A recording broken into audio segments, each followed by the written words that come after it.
Battled former eThekwini Mayor Zandile Gumede has been re-elected as the ANC regional chairperson. She received 210 votes, while her rival, that's Thabani Nyawose, got 181.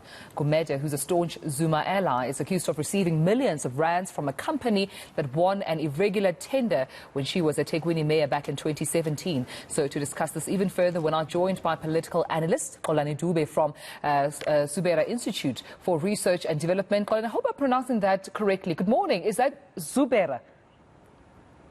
Morning. Yes, you are pronouncing it correct. There we go. Paid my school fees back in high school. All right. So let's talk about it. I mean, were you surprised at all? It seems to me it was quite a decisive vote. 210 as opposed to 181 that Thabani Nyawose got. Are you surprised at all that Zandile emerged victorious in this election?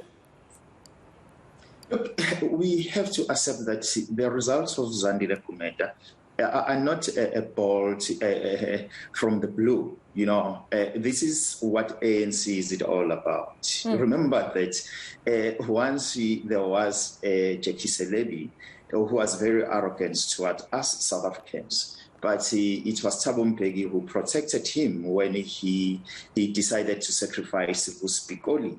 And remember also that recently, about 2 weeks back, in Mpumalanga, there is a gentleman by the name of Mandla Msidi who was elected to be the treasurer of the ANC in Mpumalanga. And so I don't think that really we as South Africans, we need to pretend as if these are a surprise. These are not surprised, but this is an indictment to us as South Africans to say we are docile spectators.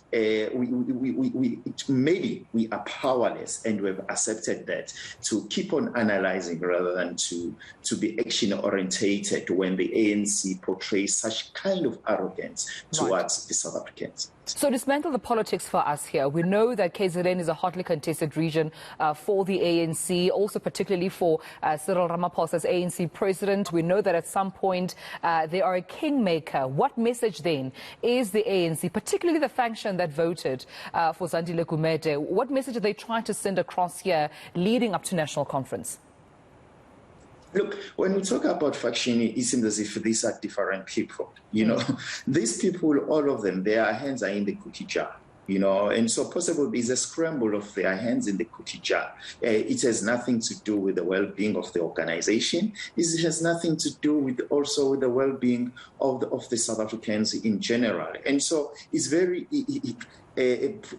problematic, you know, to see who is better than the other and to talk about faction, because you know it very well that these guys are spineless. You know, once there was towards the conference, Lindiwe Sisulu was in bed with Cyril until she got betrayed. And remember that Cyril Ramaphosa is the product of Ace Mahashule and Zweli Mkhize. And so you know, when we try to commercialize analysis and try to create cleavages as if there is Cyril Ramaphosa and there is Ace Mahashule, there is Zweli Mkhize and there is Lindiwe, I think we are fooling ourselves, because the most important thing here is about the resources of the country, is about the leadership. And so I think that's our perspective of analysis is supposed to come from, to say who is the better leader?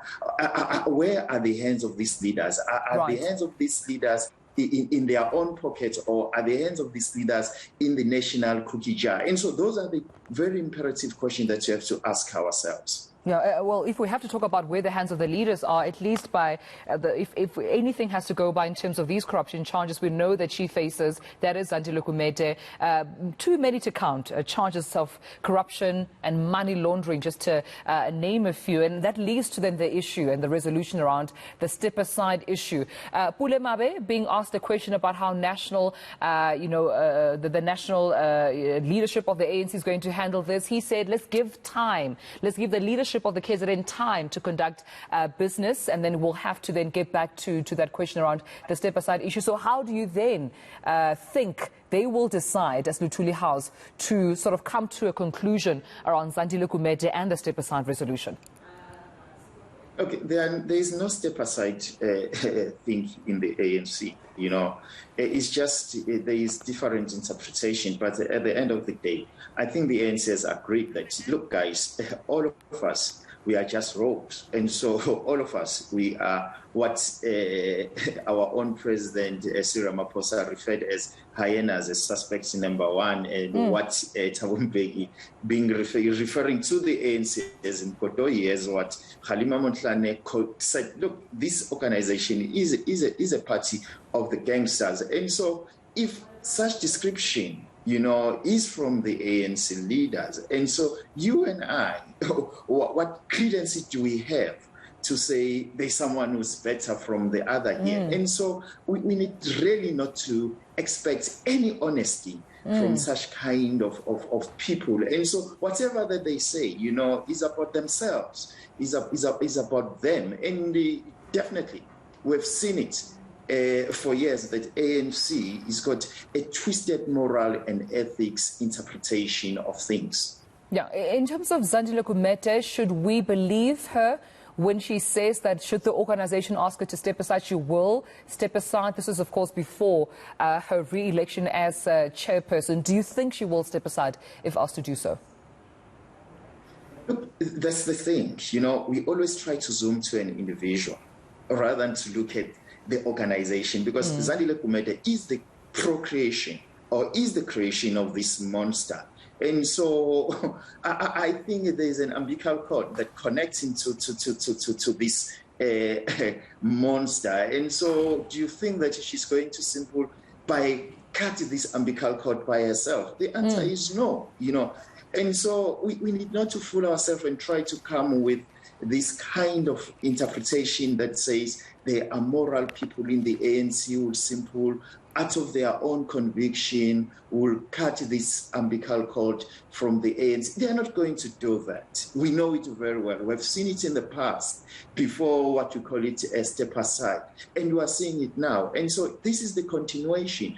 And so if they are going to cut this umbilical cord, how are they going to survive? That's the most important thing.